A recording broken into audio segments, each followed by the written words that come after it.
जय जय रघुवीर समर्थ. सदा सर्वदा योग तुझा घडावा, तुझे कारणी देह माझा पडावा. वैक्षू नको गुणवंता अनंता, रघुनायका मागणे हेची आता. जय जय रघुवीर राम. नम शांताय दिव्याय सत्य धर्म स्वरूपिणे स्वानंद अमृतताय श्रीधराय नमो नम. राम. चातुर्मासानंतर परमपूज्य परमहंस परिवराजकाचार्य सिद्धनाथ स्वामींच्या चरणी कोटी कोटी वंदन. तुम्हा सर्व हरिगुरु भक्तांना स्वानंदाचा राम राम नमस्कार.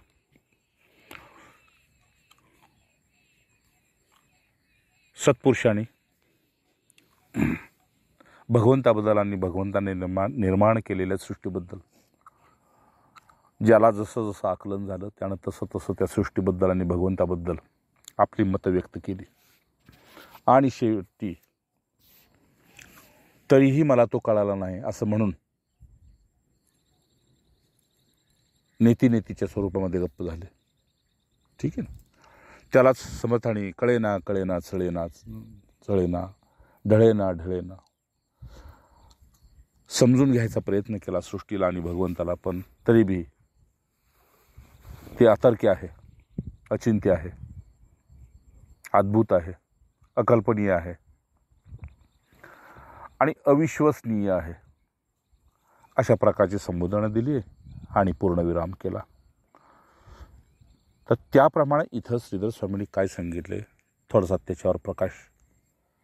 तत्पूर्वी जय जय रघुवीर समर्थ. राम राम. भगवान श्रीधर स्वामी म्हणतात, भगवंताची जी सत्ता आहे ती आधी होती, आत्ता आहे, पुढे त्याचीच राहणार. प्रत्येक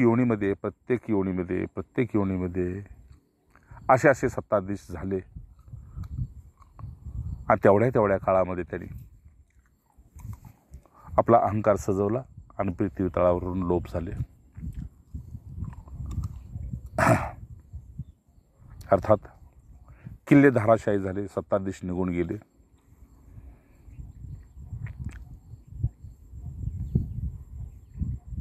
मग असं म्हटलं जातं ही सृष्टी आहे केव्हापासून? तर जेव्हापासून भगवंत तेव्हापासून माया, आणि जेव्हापासून माया तेव्हापासून जीव. ही क्रमवारी श्रुतीनं आपल्याला सांगितली.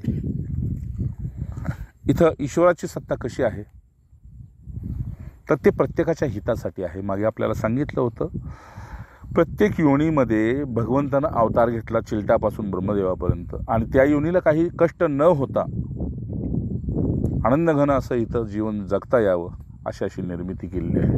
आणि त्या योनीमध्ये त्याने प्रवेश करून त्याचं सुख आणि दुःख कशात आहे हे अनुभवलेलं आहे. ठीक आहे ना. म्हणून मागे सांगितलं आपल्या पायाला चप्पल घालावी लागते, जनावराच्या पायाला नाही. हा सर्वांचा सर्व विचार केलेला आहे. तसं समर्थांनी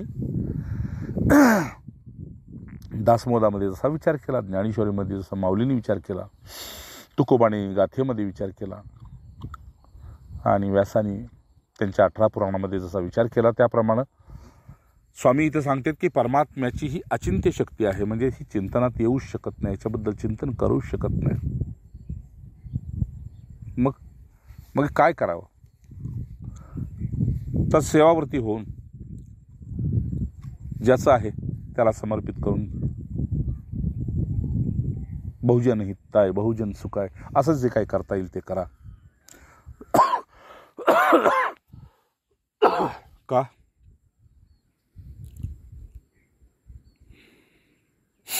तर ती अचित्य शक्ती आहे. अर्थात सर्वांच्यासाठी हा आश्चर्यकारक विश्वखेळ आहे. कुणी याला जादूची नगरी म्हणतं, कुणी याला स्वप्न म्हणतं. पण आजपर्यंत त्याचा पत्ताच लागला नाही की नेमकं हे आहे तर काय आहे. का? अरे पाहावे तिकडे त्या परमात्म्याच्या विचित्र शक्तीचा अगदी अतर्क्य विलास पाहण्यासाठी आपली बुद्धी थक्क होऊन जाते. म्हणजे जिथं डोकं आपलं सुन्न होऊ शकतं. काय करणार त्याची लीला. जिथे दृष्टी घालावी तिथे एक अतर्क्य आश्चर्यचकित करून सोडणारं हे द्रगोच्चर असं होतं. याचा कोणीही कितीही विचार केला तर काही कळत नाही. म्हणजे म्हणायला ते दिसतंय, झोपलो तर स्वप्नातली एक सृष्टी, जागं झालो तर ही मायावी एक सृष्टी. आणि स्वप्न आणि हे आहे तर जागृत आणि स्वप्न दोन्ही सुद्धा मायाच आहे. म्हणून याचा कोणी कितीही जरी विचार केला तरी काही कळत नाही. हेच अकाट्य सत्य आहे. भले भले ग्रंथ, भले भले विद्वान, तार्किक, जिज्ञासू अनेक होऊन गेले, पण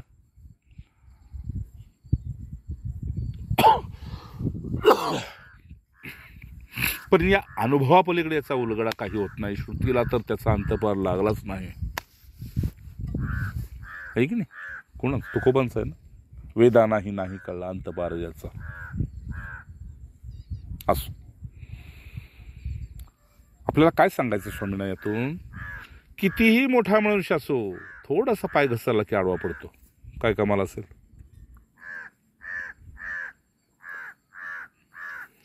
बलाढ्यचे बलाढ्य मोठमोठे हत्ती आहेत, कानात मुंगी गेली की बेचैन होते. एवढासा काटा 100 किलोच्या माणसाला पाय लंगडायला लावतो. म्हणजे पायात काटा आणि संपूर्ण शरीरात वेदना. काय असेल हे? अरे थोडेसे पित्त जास्त झाले की संपूर्ण शरीर गरगरू लागतं, अंधाराशय होतो, डोळ्यासमोर अंधारे येतात, अगदी उभे देखील राहत नाही, राहायला उभा तर आडवा पडतो. काय असेल? एवढंच काय, समर्थांनी तर म्हटलं, दिसायला आकाश दिसतंय, दिवसा सूर्य दिला, रात्री चंद्र दिला. कोणाचा प्रकाश कोणाच्यात घातला आणि जीवासाठी ते बहुजन सुखाय केलं, काहीच कळत नाही. एवढंच काय, महासर्वज्ञ म्हणून मिरवणाऱ्या सुद्धा विद्वानाला, पंडितांना स्वतःची पाठ तर राहू दे, पाहायला गेलं तर तोंड सुद्धा दिसत नाही. आपलं तोंड सुद्धा आपल्याला दिसू शकत नाही आणि पाठ सुद्धा.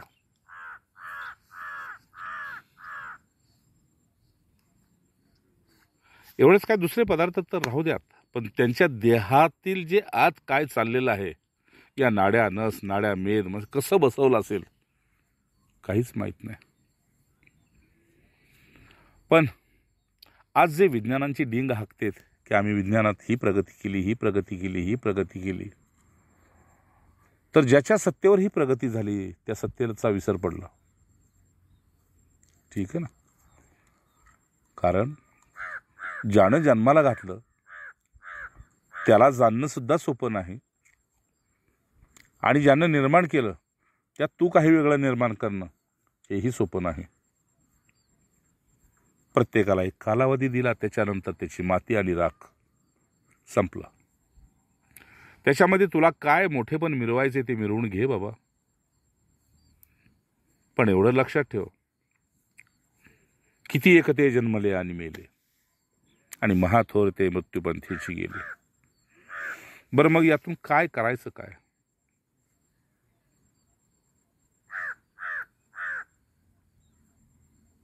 तर आजपर्यंत कोणाच्याही सर्व इच्छा परिपूर्ण झालेल्या नाहीत आणि होणार नाहीत, होत नाहीत.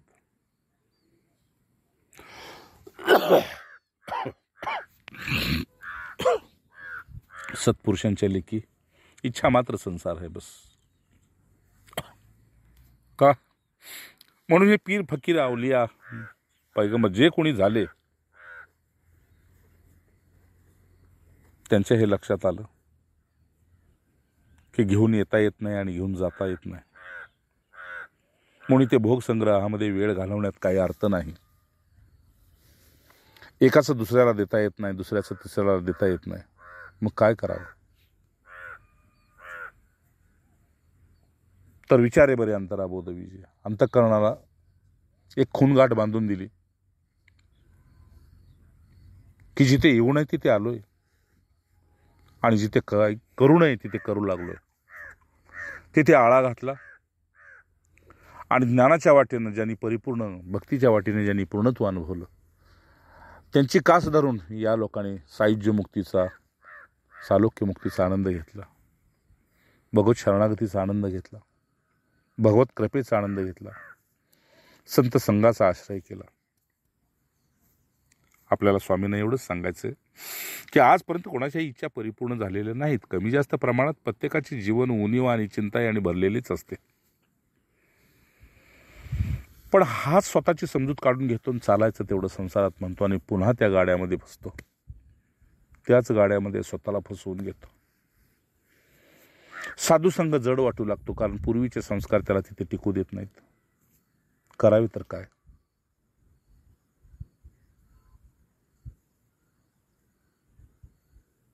म्हणून ज्या पुरुषांना त्याचं पूर्णत्व कळालं ते मौन झाले, समाधिस्थ झाले, भ्रमंतीत राहिले, कोणी गिरीकंदरी राहिले, कोणी तीर्थाटनी राहिले, तर कधी कुणाला कळोच नाही म्हणून पिसाट राहिले, पिसाट चवत राहिले.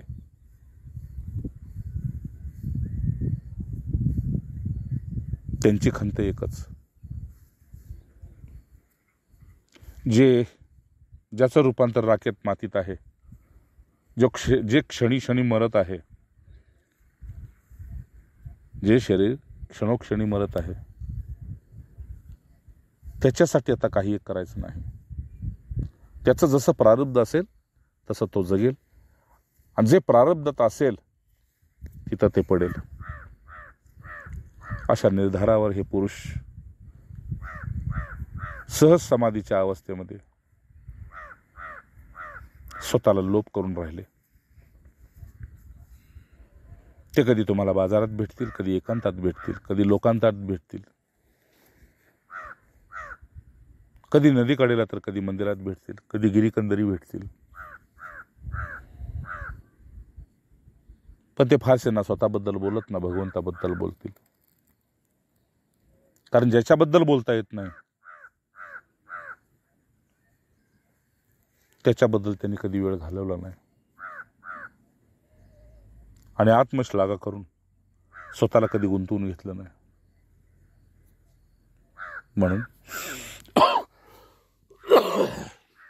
खरोखर ते धन्य आहेत. का?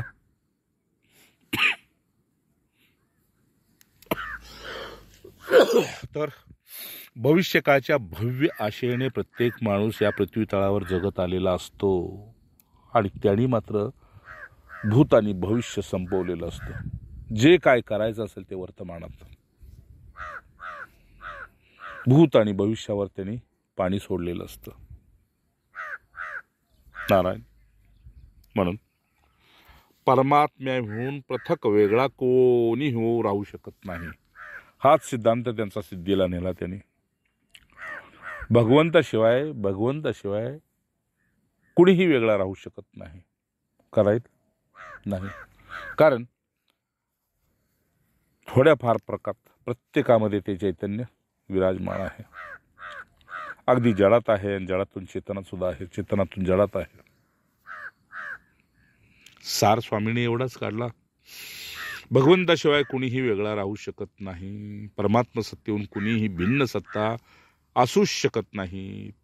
पण तरी बी त्याला म्हटलं ही मायावी शक्ती भिन्न आहे भगवंताची, पण त्याच्यावर मायेचा पगडा आहे.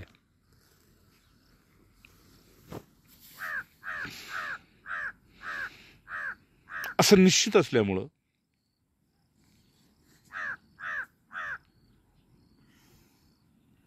पराधीन आहे जगतीपुत्र मानवाचा. कुणालाही येथे वेगळी सत्ता स्वातंत्र्य नाहीये. पण तरी सुद्धा एक स्वातंत्र्य असं दिलं की जर तुला मला जाणून घ्यायचं असेल तर एक भक्ती मार्ग आहे, ज्ञान मार्ग आहे. या दोन्हीतला योग्य तो निवड आणि त्यासाठी कुठलं कर्म करायचं ते तू ठरव. त्यासाठी एक योग यावा लागतो. त्या योगासाठी तुझं पुण्य हवं लागतं. त्यासाठी तुझं अखंड ध्यान असावं लागतं. काय करतोय, कुठे आलोय, मी कोण आहे, कुणाचं आहे. अन्यथा रोज करोडो जन्माला येते आणि करोडो मरतेत. योन्या फक्त वेगळ्या आहेत. समजूया ना. योन्या फक्त वेगळ्या आहेत, बाकी इथे करोडो जन्माला येते त्यांनी करोडो रोज मरतेत. विचारवंतांनी भगवंताला विचारलं, मग हा खेळ मांडलायस कशाला? जे माझं नाही ते माझं म्हणायचं, जे मी नाही ते मी म्हणायचं.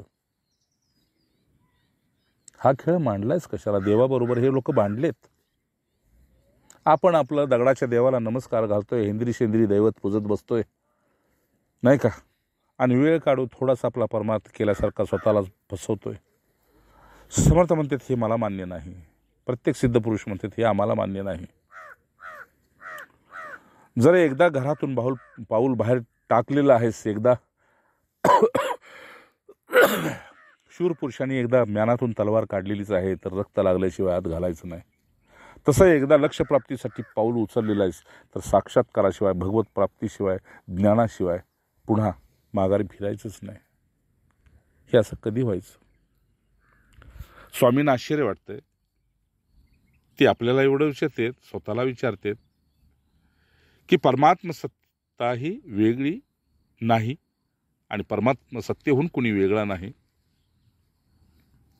परमात्मा आणि त्याची सत्ता ते एकच आहे आणि प्रत्येकाच्या थोडाफार अंशाने ती विराजमान आहे. म्हणून या जगामध्ये कोणाला कसलंही स्वातंत्र्य नाही,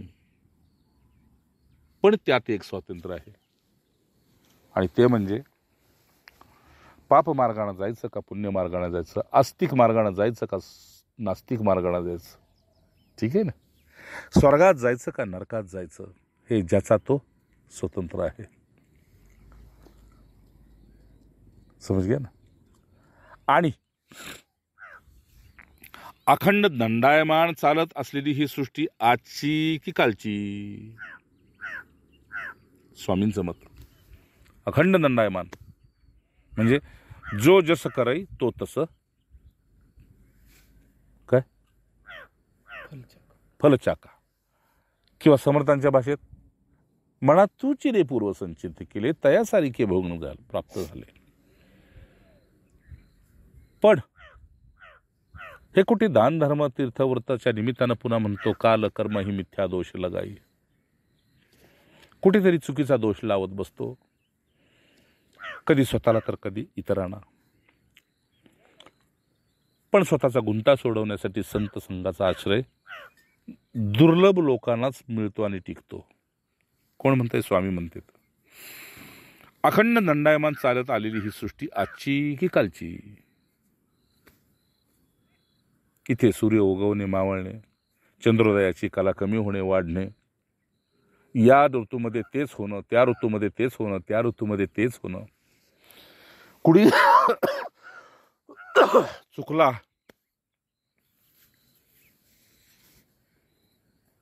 तर त्याला तिथंच शासन झालं, तर कुणाला काही काळानं झालं.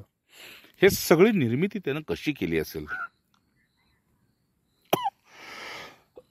अशा सृष्टीला आपल्या ताब्यात ठेवून आपल्या कलाने वागविणारा एक जगज्जनक असा परमात्माच समर्थ आहे, दुसरा कोणीही नाही. म्हणून इथे राजे आले, महाराजे आले, पण किती एकते मातीमोल झाले. बरं, अहंकाराच्या सत्तेवर खेळला जाणारा हा जीवाचा खेळ, त्याला पुसण्यासाठी त्याचाच पुरुषार्थ हवा, हेच इथे सिद्ध होतं. काय हवंय तुला? शाश्वत सुख हवं आहे, जे कधी न सरणारा हवा आहे, त्याच्यासाठी पुन्हा प्रयत्न न करावा लागणारा असा आहे, तर ठीक आहे. मनमना भव मत बघतो मध्याजी माम नमस्कुरू. एक मलाच नमस्कार करा, मग मी तुला सांगतो, मी तुला माझा सखा कसा करतोय ते पहा, मित्र कसा करतोय ते पहा. नियम येते एकच आहे, मला आवडेल ते कर, ते तुझ्या हिताचं असेल. मला आवडत नाही ते करू नको, ते तुझ्या अहिताचं असेल. आणि ते काय आहे?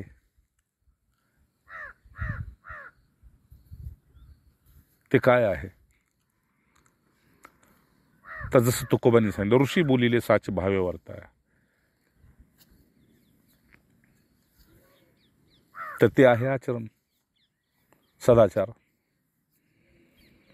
आणि मग या पुरुषाच्या संगतीमध्ये याचे धडे आपल्यापासून गिरवले जातात आणि आपल्यापर्यंतच त्याची पूर्णाहुती होते. राम स्वामींना असं म्हणायचंय, या विश्वावर एकाचीच सत्ता होती, एकाचीच आहे आणि एकाचीच राहील. फक्त जीवांचा हा कोलाहल असतो की मुसलमानांची जनसंख्या वाढली, हिंदूंची कमी झाली, ख्रिश्चनांची वाढली, ईसाईंची कमी झाली. काय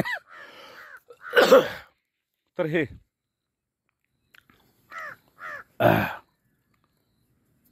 वाऱ्यावरचं वारुळ आहे म्हणतात जुनी लोक. काय आहे? वाऱ्यावरचं वारुळ. डोक्यातल्या मुंग्या अंगात शिरतात, अंगातल्या मुंग्या डोक्यात शिरतात, आहे की नाही? आपण म्हणतो पायात मुंग्या आल्या, हातात मुंग्या आल्या, डोक्यात मुंग्या आल्या, कुठं कुठं मुंग्या येतात. तसं ह्या धर्माच्या मुंग्या येतात आणि जातात.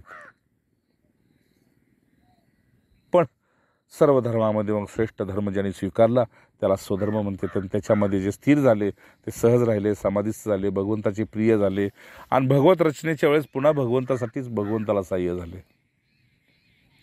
कुणी ऋषी होते, कुणी मुनी होते, कुणी संत योगी जती होते, पण होते. तिथे योनी पाहिली नाही भगवंताने. पाहिली का? खारोटीची पाहिली नाही की मारुतीची पाहिली नाही. प्रेमानं जो आला त्याला मी माझं म्हटलं, आपला म्हटलं. बस तेच महापुरुषांनी सद्गुरूच्या रूपात आपल्याला दिलं. त्यांनी जात विचारली नाही, योग्यता विचारली नाही, नाही का? नारायण. म्हणून विश्वामित्रासारख्याला सुद्धा खूप तपश्चर्या करायला लागली हे समजून घेण्यासाठी, आणि समजून घेतलं तर ते पचण्यासाठी. पण त्यात त्यांनी सुद्धा एक खोड केली, एक नवीन सृष्टीची रचना केली, त्रिशंकू. आणि त्यांना कळालं नाही, एक तेच सत्य अकाट्य आहे, होतं आणि राहणार. मग विश्वामित्राने तो खेळ मोडला. तरीही त्याचा सर्व अंतर्भाव शेवटी ईससृष्टीतच झाला. म्हणजे सायन्स कितीही प्रगत झालं तरी सायन्सचा शोध लावणारा, त्याच्यात भगवंताची जी सत्ता आहे त्या सत्तेला जर त्यानं स्वीकार केलं तर हे सगळे खेळ मग भगवंताचेच आहेत, नाही का? आणि ते मान्य केलं होतं आईन्स्टाईननं की माझ्या करून हे जे करून घेतंय त्याला माझा प्रणाम आहे. अर्जुनाच्या हेच लक्षात आलं, त्यानं प्रणाम केला. भविष्यवी साची, तू दोन्ही हाताचा योद्धा तुला मी बनवेन, एवढी ताकद आहे. राम स्वामींना आपल्याला शेवटी एवढंच सांगायचंय त्यांच्या विचारातून की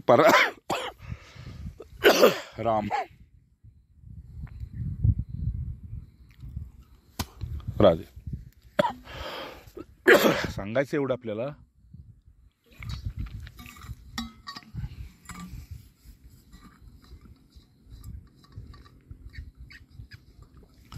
की परमात्म सत्तेच्या खाली मी मान वाकवणार नाही असे म्हणणारे कितीतरी त्या सत्तेखाली रगडले गेले.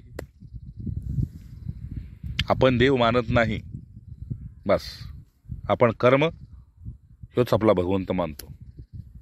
अरे वा, असे कितीतरी रगडले गेले. जसा वैद्य एखादी मुळी रगडतो काय आणि तिचं चाटण तयार करतो, तसं इथं कितीतरी रगडून रगडून मायेनं त्यांचा अंत केला. का? तर मम माया दुरत्तया. भगवंत म्हणते ती माया जीवांच्या हितासाठी रचली गेली होती, अहितासाठी नाही. आणि त्यातून ती माया उपरत होऊन माझ्यापाशी येऊन शरणागत होते. तर मायेत निर्माण झाला त्याला जर हे कळालं की सुख समाधान शांती कशात आहे, प्रेम आनंद दया क्षमा कशात आहे, तर तो माझा स्वभाव आहे. मग माझ्या स्वभावाचा, माझ्यातून निर्माण झालेला मलाच जर ओळखत नाही,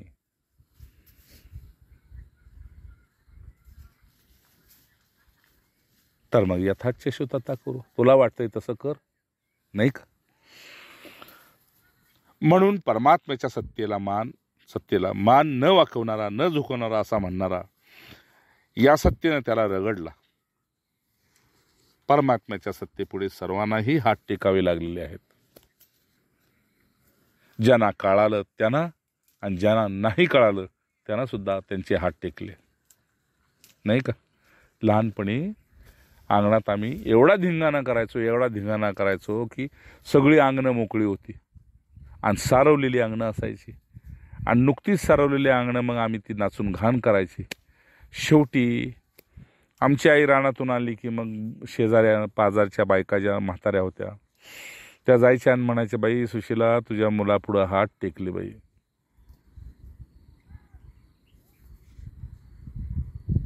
ते आत्ता लक्षात येते. ते दिवस बालिश होते, खेळकर होते. का? तर आपल्याला सांभाळणारे आई वडील आहेत हे माहीत होतं.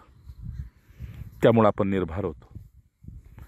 आता भार पडला आणि आता कळू लागलं माया काय आहे. ठीक आहे ना? जसं मुंगस सापाला खेळवतं, मांजर उंदराला खेळवतं, तसं ह्या मायेनं असंख्य जीव खेळवले इथं, आणि शेवटी माती मोल झाले. आपल्याला स्वामींना एवढंच सांगायचे, बाबांनो,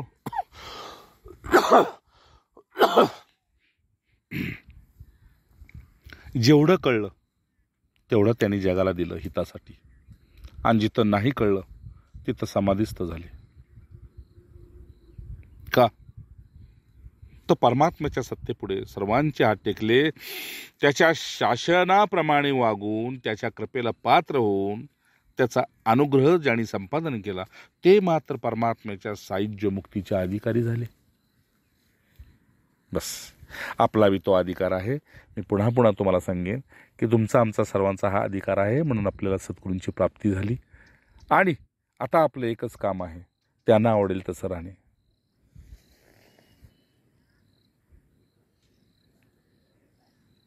जसं महाराज म्हणायचे, तुम्ही काही करू नका, मोकळ्या वेळात नाम घ्या, ते मला आवडतं. तसं कलियुगामध्ये संध्येला, नामस्मरणाला, उपासनेला अनन्यसाधारण मूल्य आहे. वेळात वेळ काढून जर आपण घसरलो असलो तरी पुन्हा पुन्हा उभं राहण्याची आपल्याला संधी दिलेली आहे. जसं सोडून दिलेल्या बायकोला सुद्धा पोडगी द्यावी लागते, तसं ज्या शिष्यानं गुरुला सोडलेलं असतं, गुरु कधी शिष्याला सोडत नसतो.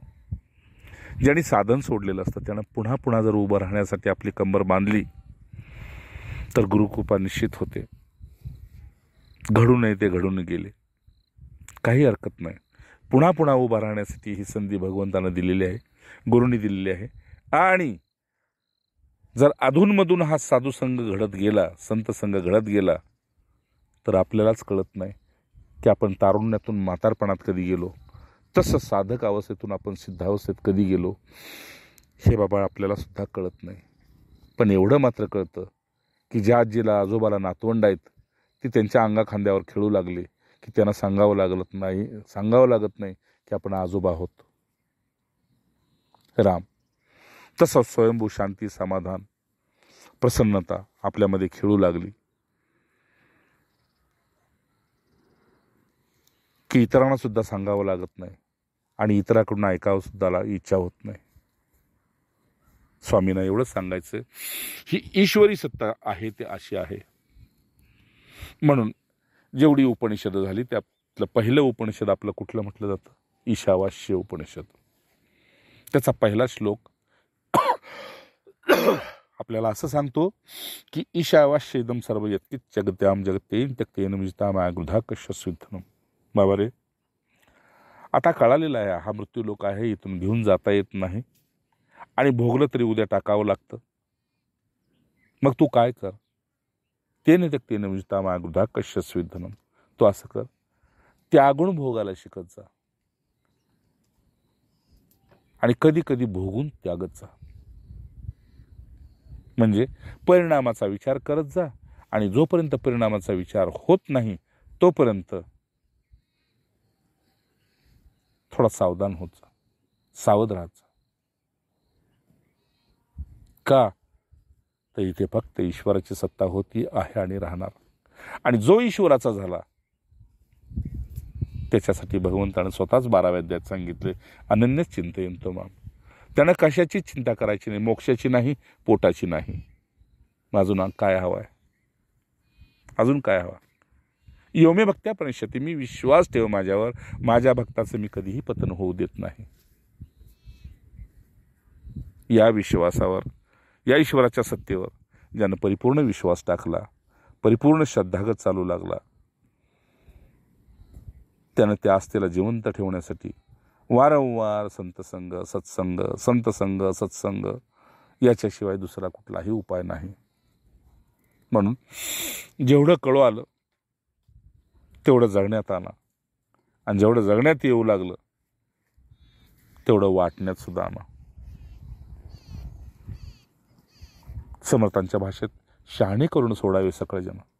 तुम्हाला जेवढं देता येते तेवढं दुसऱ्याला द्या आणि मग त्याच्या चेहऱ्यावरचा आणि त्याच्या कुटुंबातला आनंद पाहून तुम्हाला जी शांती समाधान मिळेल त्याची पोचपावती भगवंतापर्यंत जाईल. अशी ही ईश्वरी सत्ता जेवढी माझ्यात कार्याला आहे तेवढीच तुमच्यात आहे, तेवढीच गुरूंच्यात आहे. चांदणीत काय आणि चांदोबात काय, तीच ईश्वरी सत्ता आहे.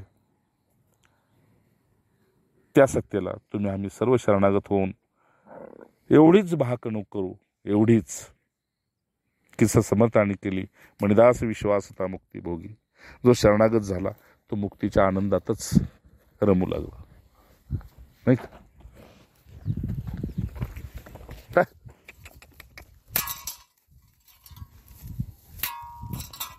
जो शरणागत झाला, शरणागत, बस त्यानं आपलं जीवन सार्थक केलं आणि सिद्धीला गेला.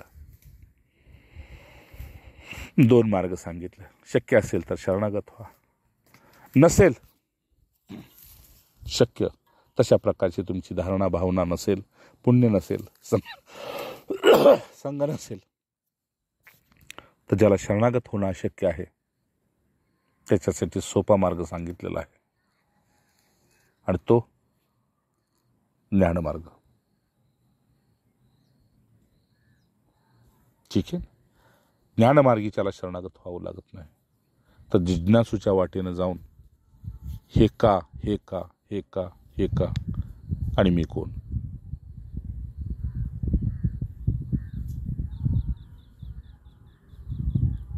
पण सोपा मार्ग, कलीतल्या जीवांच्यासाठी सोपा मार्ग एवढाच सांगितला की वारंवार जी सत्ता अनामी आहे त्या सत्तेला अवतारात नाम मिळाले आणि त्याचं कार्य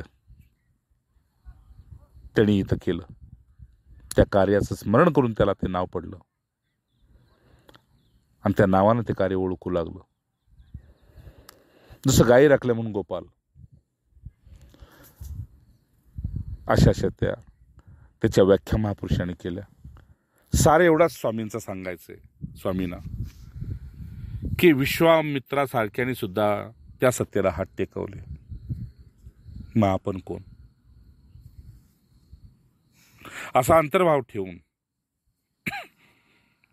ह्या ईशसृष्टीत आपल्याला जे काही करायला मिळाले ते बहुजन हिताय असावं, संत हिताय असावं, समाज हिताय असावं, गो हिताय असावं. हे जेवढं शक्य आहे तेवढं चाला. आणि ज्यावेळेस तुम्हाला चालता येत नाही त्यावेळी ती सत्ता तुमच्यामध्ये कार्याला उभी राहते. हे अकाट्य सत्य, हे ईश सत्य तुम्ही समजून घ्या आणि शरणागत होऊन तुमच्या जीवनाचं कल्याण करून घ्या. एवढीच आपल्याला शेवटची त्यांची आपल्याकडून अपेक्षा आहे, प्रार्थना आहे, याचना आहे की हा जन्म सार्थक करा, निरर्थक जाऊ नये याची दक्षता घ्या.